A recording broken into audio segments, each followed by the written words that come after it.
Hi and welcome to the Flatback 4 podcast with me, Andy Maguire. Of course, joining me this week is Scott Eaglen. It's Saturday, it's raining, it's miserable. How are you? Yeah, really good, mate. Yeah, really, really good. Good, man. Well, look, we're going to start straight away. We're going to talk about the elephant in the room this week, which is Spurs, Yeah, funnily enough, because, we're only talking a matter of a few weeks ago. They were sitting top of the table. They were playing okay. They still weren't lighting up the world, but Kane, Son, partnership. But the person we're going to focus on this week is not Gareth Bale. We are going to touch on him. Is a man at the top of the tree, Mourinho. Honeymoon, is it over? uh, temporarily, yes, probably. Right. I think you're only as good as your last result, aren't you, in football? And I think a lot, particularly this Three on the season. bounce. Three Yeah, on the yeah, bounce now. particularly this season. I think as soon as you're a bit slightly inconsistent, you come under a little bit of pressure. But Mourinho doesn't help himself by the style of football that he plays, although historically it's worked for him. But Spurs, like a lot of football clubs, have this way that they play, which they want to see really good football, which they're not at the minute. But if results were going quite well for them, then you're not really too overly fussed about their style of football. So listen, it's one of them. I mean, if the results continue, I think they've got West Brom this weekend. If the results continue as they are, then it's probably only going to end up one way. But I won't get too much on his back. This guy's a world class manager, man. He's probably one of the top 3 managers in the world. And if West Brom were to look elsewhere, Do you still believe that though? And is it like? I mean, I'm a Mourinho fan. I listen. He's a winner, and you've got to give a lot of respect to him. However, I'm going to ask you a question. Is it the fact that Mourinho? Because you think it was 17 years ago when he was with Porto. Yeah. That's a generation. That's players have come, played, retired, gone. Mm-hmm. New generation coming through. Is it the fact that these players don't adapt to Mourinho's style, or that football's moved on? And when Pep Guardiola got that Barcelona team 9-10 era, and he got them playing that tiki-taki football, that the general switch. I know Mourinho still won stuff around that time. He won the treble with Inter. But is it that they're not buying into Mourinho, or is it the players are just a generational thing now? It's a new form of players that it doesn't suit Mourinho. It's a good point you make, actually, mate. I think there's a number of points, really. I think the players particularly were very friendly with Pochettino. They clearly showed a lot of loyalty to him, and obviously it affected them initially when he left. I still think he's the right man, though, Mourinho. I do, and we saw in the Amazon documentary, didn't we, that his style of management is admirable. He's probably nothing else in the game, and players need to adjust to that. You can't keep calling, we hate that word, dinosaur of a manager. Mourinho is still the same manager. It's not too long ago that he was lifting trophies with Man United in his last job. He's in a League Cup final already this season, in his first. Well, they're still in season. League Cup final, they're FA Cup, And they're FA still Cup. doing okay. They're still in Europa League. The league form is suffering, and to be honest, mate, I mean, you probably vouch for this. League form sometimes does suffer if you're in all 4 competitions, particularly with a squad. Oh yeah, they haven't got the deepest squad as well. I mean, you talk about injuries and whatnot. Kane is obviously the standout man. I did read a good point that when Kane was out under Pochettino, he managed to get the best out of Son and the others around him. Lucas Moura really stepped up.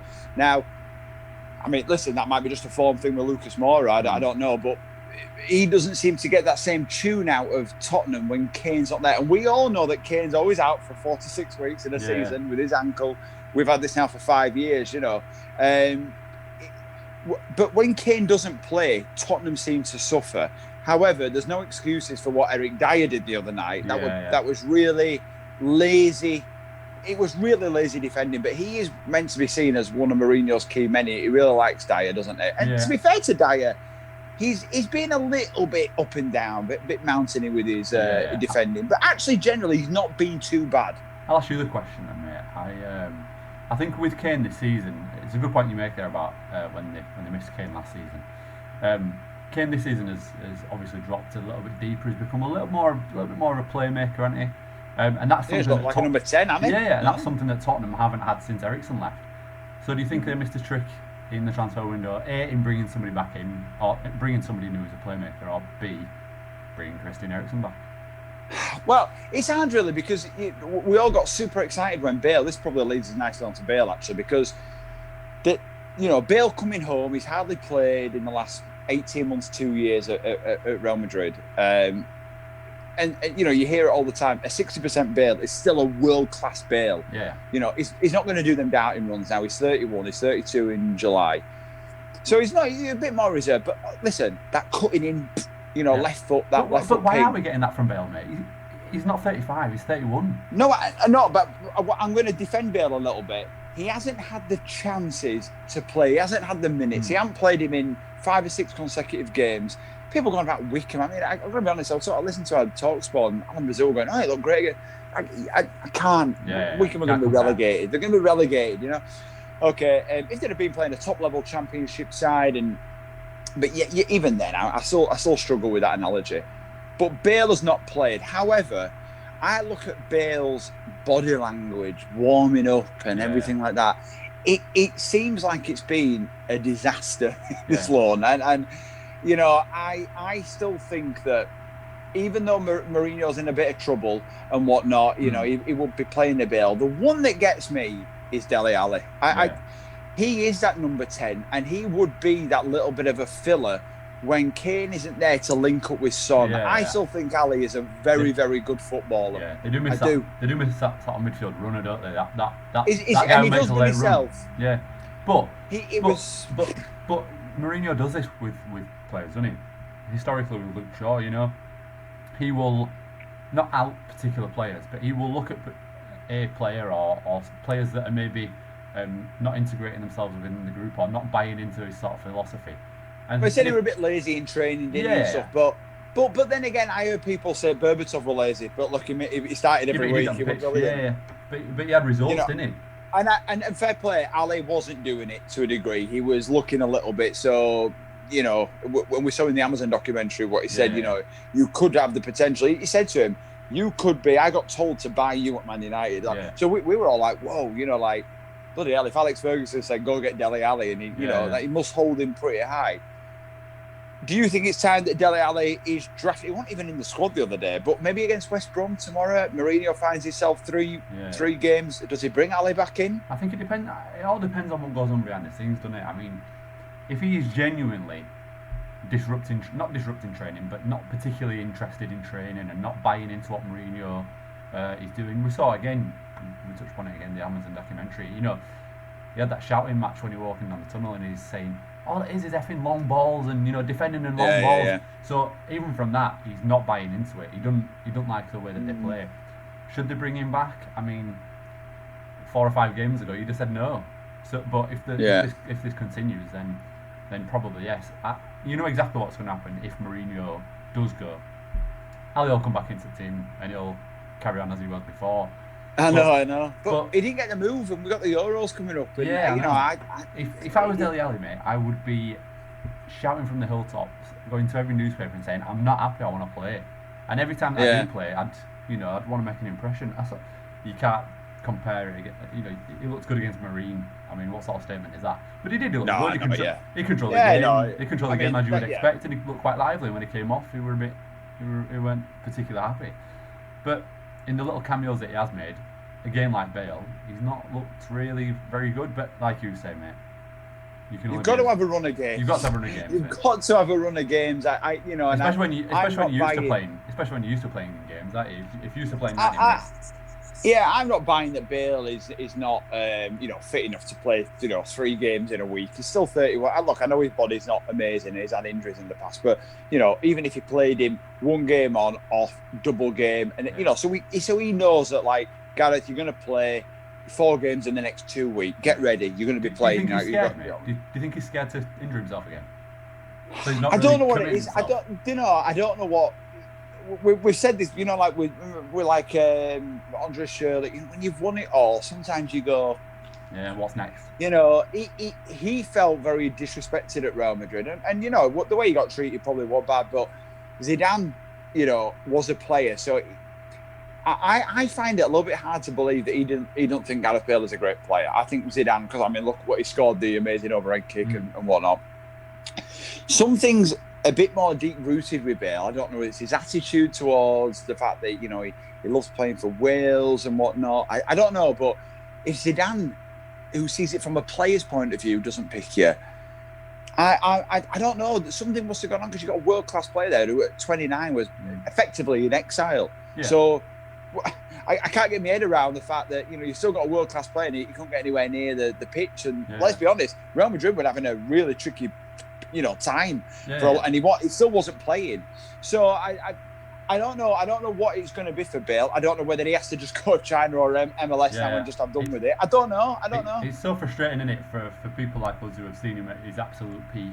You know, you think of that last season. Maybe no crowds there. Would he have played more if they'd have had a packed stadium? I don't. Possibly. I'm not sure. It's really hard. A lot of players are struggling at the minute with a lack of crowd, and I don't know. Maybe Bale does like thrive off that crowd, thrive off the adrenaline that there is there when there is a crowd. But you're right though, mate. He just looks disinterested, doesn't he? It just doesn't look like he wants. On the bench, you know. Yeah. You know, when that third substitute comes on and it's not him, he doesn't particularly look bothered, you know. And when he does come on, he doesn't. Really... We like it, don't we, when we see players like coming off and going like that, or they're on bench going like, I should have got on. I think they'll like Mata once even. Yeah. Once on the bench, he didn't get on, and he'll go in. You know, like I love that. I like. If you're a manager, it's a nightmare, that, isn't it? Because you're thinking, I've got to make him happy. Yeah. You know, but for a fan, you want to see your players absolutely fuming that they're being subbed, and you know, it's the same at any level. You know, even at five-a-side, when it's your turn to come off for the 5 minutes, you're fuming at it because you don't want to come off. You don't want to come off. You don't want to come off. No, especially if you're playing well and you score the goal. You know, you don't want to do it. I think Spurs. I think the next 3 games are going to really. It's going to be interesting what happens with Spurs, because I think they will beat West Brom. I think West Brom are finished, but and actually probably a really good time, because I think if they were playing anyone from maybe 14th upwards, you know, I mean, look at Brighton, look at the run, you know, they're putting together, or a Burnley. You don't want to play a tricky team like that. So maybe West Brom is a decent side. Do you think that they did miss a trick by not investing in January then, Spurs? Do you think they missed a 100%. 100%. I think they need a centre back. I think they need. I think probably they needed 3 players, if I'm being honest, just to bolster. You know, if you are going to be in 4 competitions, or you know, have a good run and whatnot, I think you just need to bolster. I think Liverpool have been a victim of that. They've not panicked by bought in January, but they've gone, oh crap, you know. I don't think they added in the summer. I thought a central defender were a must for Spurs. You know, Aurier, you know my thoughts on that. I don't think that Dyer is incredible in that position. However, I think Alderweireld is kind of past it a little bit. I think he should have moved on. But I hate that term deadwood, but I do think it needs a bit of a refresh. It's not his squad yet, is it either?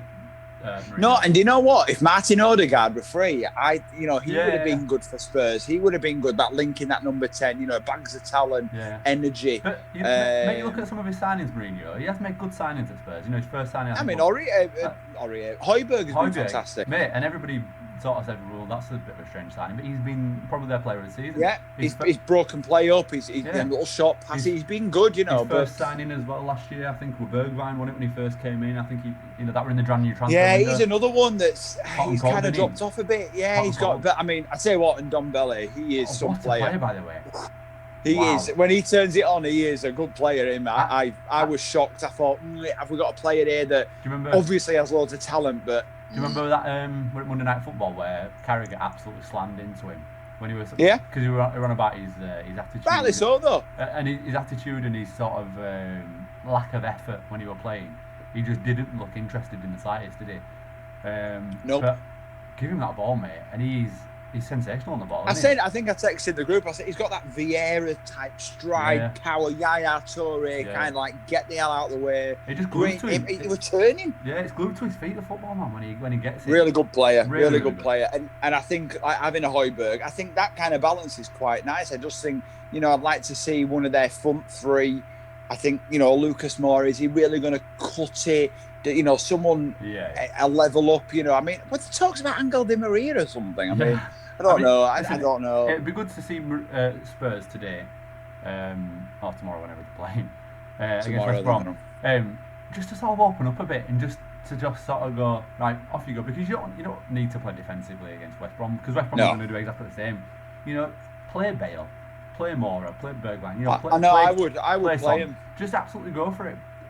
Would you play Son up front, Mora, Bale, or would you? I mean, I'd play probably Bale outright, Son, Mora, and depending on his attitude, bring back Dele Alli.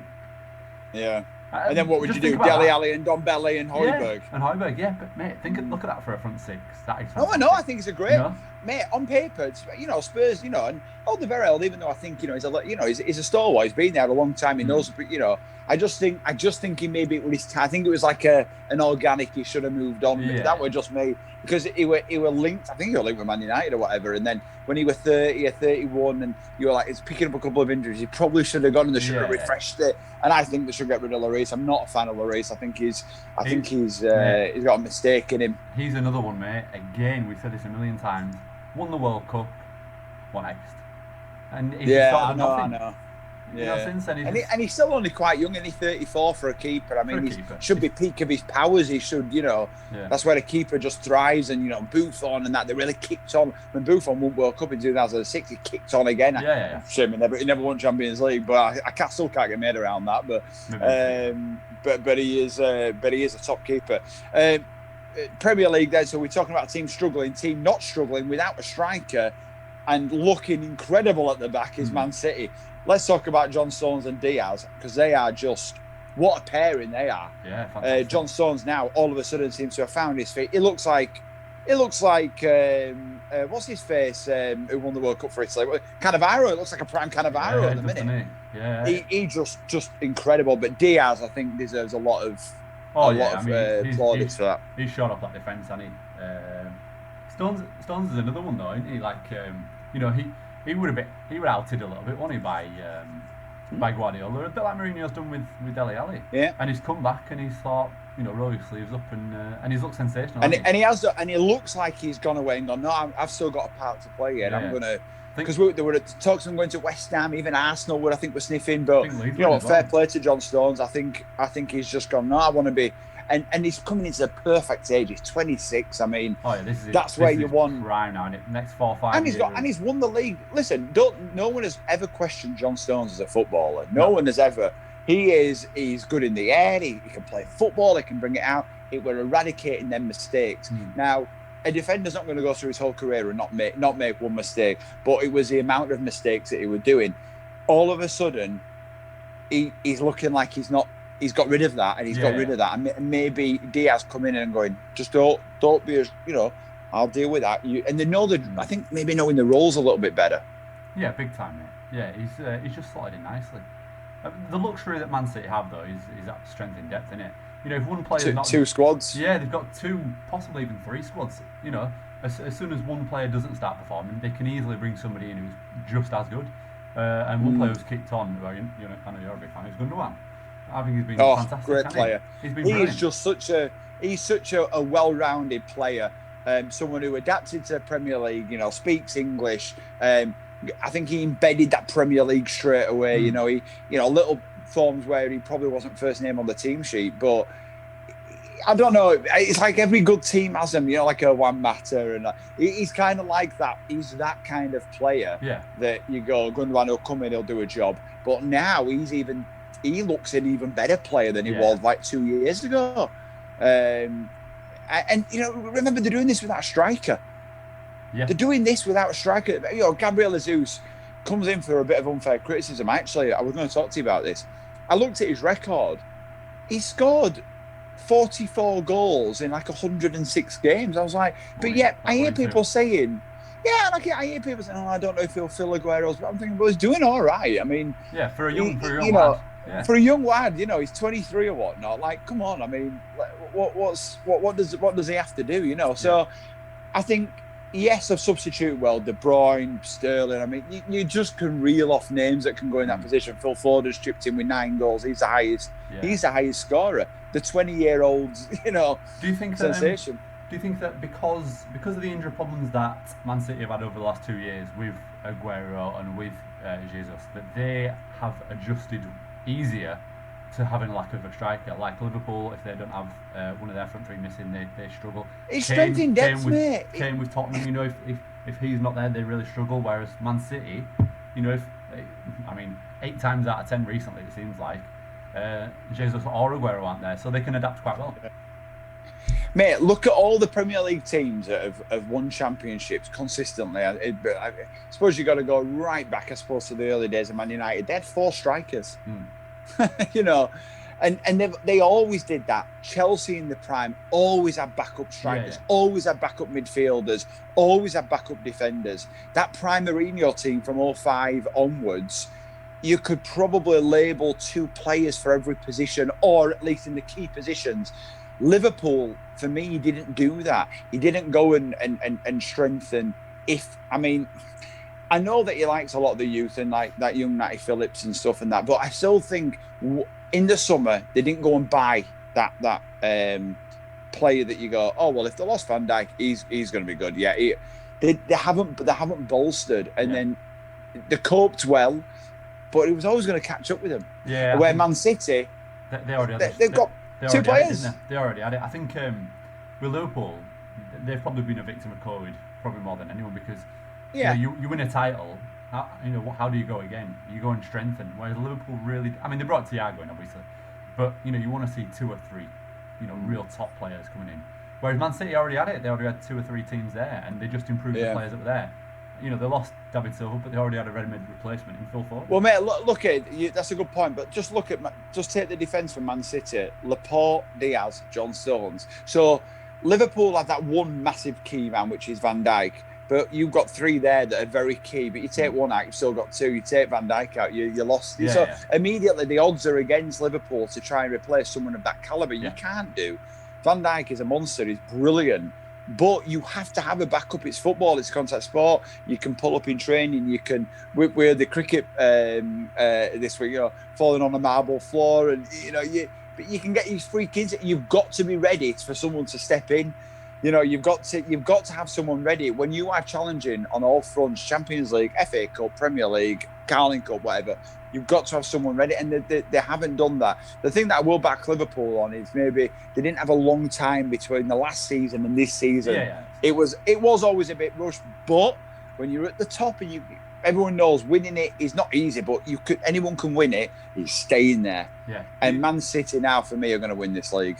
Yeah, they're probably favourites now. Liverpool were my pick to win the league this season, but I think I'm backtracking on that ever so slightly now.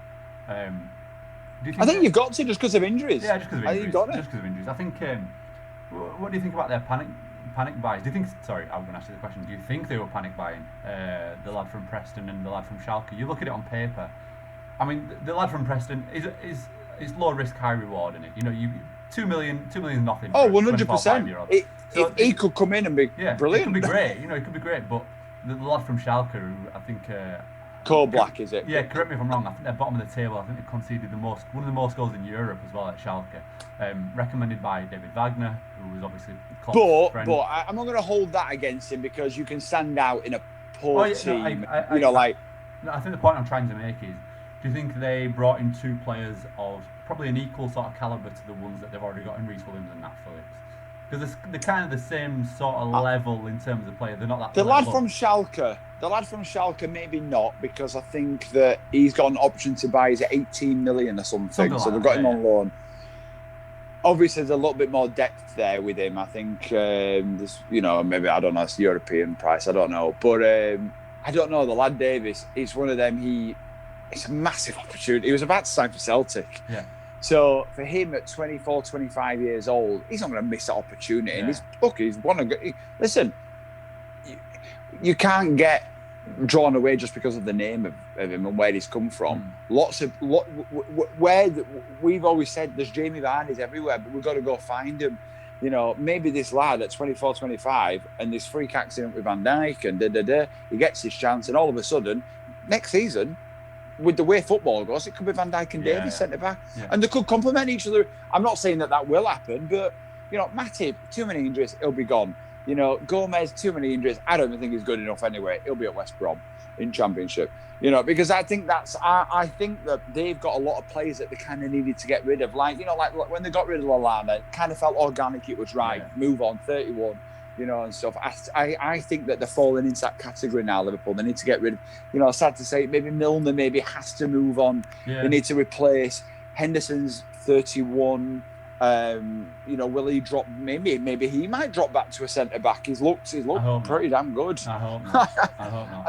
I hope not. But you know what I mean? Maybe his legs. Maybe he might think, oh, my legs are going a bit, but I can do a job at the back. I don't know. Yeah. I think that it's harder. I don't think it was a panic buy. I think, like what you made a good point. Low risk with him. Yeah, and actually low risk with the other one because I don't have to buy him. If it doesn't work out with the lad from Schalke, he goes back to his parent club. If it don't work with Ben Davies, you spent $2 million. What's $2 million to a club like Liverpool? No, it's nothing, and it could turn out to be a great deal. What's your how do you think Thiago's gone this season? I've seen a lot of people saying that he's not really that rock and roll type of footballer. You know, he's not that sort of. He slows him down, mate. He's very much a luxurious type of player, and he slows him down. Not the style of Liverpool, maybe. I think. Do you know what he is? He's kind of Liverpool's Jorginho. He's a very good player, though, isn't he? He's a fantastic. Very good player. No, I don't deny that. But I think the way that Liverpool play, the way that a Man City play, he slows play down, and when he gets it, I live close to a Liverpool fan. We sometimes watch games, and when he's on it, and I go, don't you get frustrated? Like you watch him, you go quicker, you know, like. I'm not putting Henderson and Thiago in the same calibre, even though I think Henderson's a very, very, I think he's a world-class footballer.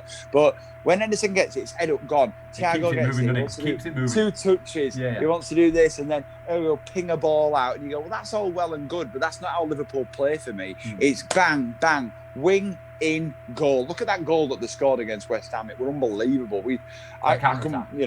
Shaqiri, ball over, 1 touch, back of the net. Yeah. I look at Thiago and I think, wow, you're a good player, but you're boring to watch. Like, I need you to, you know, and for some teams and some clubs, like, I don't know, maybe the way Tuchel wants to play at Chelsea would probably fit more in. I don't know. Yeah, I don't know. Yeah, possibly. I think you tell me what you think about this, mate.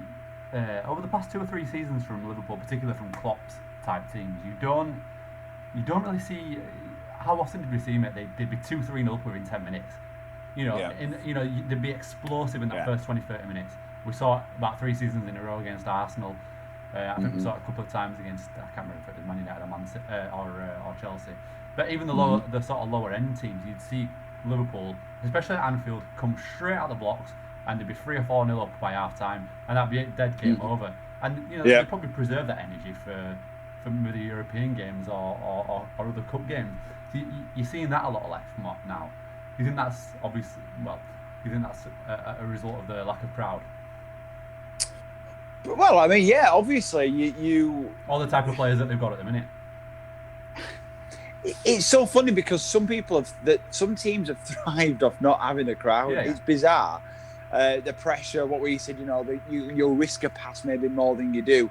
I think maybe for teams like Liverpool, we all know, you know, when an Anfield night, when it does get rocking, it does give them that, you know, would they come back from 4-0 down if there wouldn't have been a crowd there against Barcelona? Yeah, probably not. I don't know. But teams have stepped up this year. Look at West Ham. Look how good West Ham are playing. Look how well they're playing with that crowd.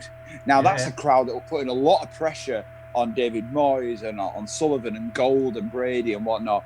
But actually, Moyes has just gone in and gone, you know, just calm things down. Declan Rice, Souček, best pound for pound signing in Premier League is for me. Probably. I think he's the best signing. 20 million? Yeah, I think it was 17 million that rose to 20 when he makes a bet. I think it's one steal. We'll touch on West Ham actually, mate. Which was a great segue, by the way, mate. Thank you. We'll touch on West Ham. Lingard was a good signing for them. I mean, obviously it was in the first game, but you think for this season it's? I think people were like, "Oh, is he going to affect that team?" Well, you know, Lingard, whether you love him, hate him, you don't like what comes with him. You know, he's been at Man United since he was 9 years old. You know, he played in big games. He single-handedly kind of won an FA Cup for him. You know, and again, forget about it's a bit like the Pogba thing. Forget what Jesse Lingard's about off the pitch. Sometimes when he's on the pitch, he's been unplayable some games. Yeah. And he, for some reason or the other, Solskjaer's gone, I don't, want him. I mean, I suppose with Fernandes and maybe Pogba coming back into form, maybe you understand that. And maybe I thought he was going to go on loan at the start of the season. I thought Leicester were hanging around, but obviously not. And I think the way West Ham were playing, I think they were going, oh, do we need Lingard? Is that going to affect the balance? But plenty of energy, loads of running. He has got good technique, Jesse Lingard, and the fact he's a winner. He's 28. He's coming into that peak era. I think David Moyes has looked at it, and obviously we know Moyes managed him at Man United, so he does know him a little bit personally as well. It's not just let's take a punt on Jesse Lingard. I actually think it's a very good. I think it's a very good signing. I think it's a signing we didn't see. They've got a good spine there, haven't they, mate? You look at Fabianski, very good. The two centre backs, very good. Bonner and I think Dawson's even. Rice and Souček are the best two pairings, the best pairing I'm seeing at the minute on the way they complement each other. I think Souček is thriving off Declan Rice just doing that. And I've changed my opinion on Declan Rice. I think I'm still not like, he's 21 though. He's 21. He's still, I know I'm going to shock you. But I was a little bit unsure what Declan Rice offered. I know he broke up playing that, but I was a bit like, that's just good energy. But I am seeing a very disciplined player who, for someone who's only 21 years old, and maybe Souček's helped him as well, because Souček were fantastic when he were at Spartak. Were it Spartak? I remember watching him in Champions League, and I was like, I remember thinking he's good, this guy, and I remember he were being linked with West Ham, and but you were like, oh yeah, but until you see him in Premier League, you're unsure. But them two, for the compliment what they do for each other, unbelievable. So two-part question then, mate, to finish on West Ham. So, how far do you think they will go? Do you think they're going to be in and around that sort of area? And do you think they rely too much maybe on Michail Antonio to not just to score the goal, but to play up front maybe on his own? Yeah, that was the one thing maybe that they didn't do. They didn't really bring in that backup striker that they probably needed. However, they're getting goals. They're getting goals from across the pitch. So I think if they're lucky, and it's going to be a bit of luck what plays in with football, if they can keep Michail Antonio fit, they're getting goals from across the park. Souček's now chipped in, with 7 or 8 goals.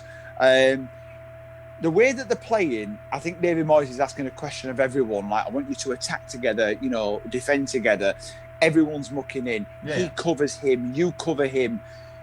I think West Ham can be as good as they want to be at the end of this season. I.e., if everyone keeps fit and they keep doing their job, I think a Europa League place would be a fantastic season for West Ham when there was so much doom and gloom around them. And I think if they do that, they need to go and buy a 20-goal striker next year. And if they do that, with that spine of that team, what you've just said, and how young they are, they could pose a few questions next year. And this is from a manager who was labelled a dinosaur, mate. He's lost. David Moyes did so well with Everton. The move to Man United, he was always going to take. He was always going to grab, but it was always going to be a hard task when Fergie left. Who was going to step in there? So I think David Moyes, he had a couple of unsuccessful things at Sociedad and everything like that. But do you know what? He's gone back there, and I think he's gone back to his roots a little bit. He's got a great coach in Stuart Pearce. West Ham, it's going to be interesting to see. But the Premier League is going to be interesting to see, mate. So, we're going to end it on that, because the Premier League is throwing up so much, Sorry, mate. I was just going to end on, I thought you chaired the meeting really well. Me as vice chairman. I am the vice chairman. I am the vice chairman. If you haven't seen that, then you've got to go see it. What's it? Handforth? What's it? Handforth Parish Council. Handforth Parish Council. Go check it out. It's absolutely brilliant. Check us out on social media. Give us a follow. We will be having some guests probably coming on in the next few weeks, but we'll be back to review the Premier League next week, where there's probably going to be another change, and West Brom might be top by next week. So it's one of them leagues. Catch you soon, mate. See you soon.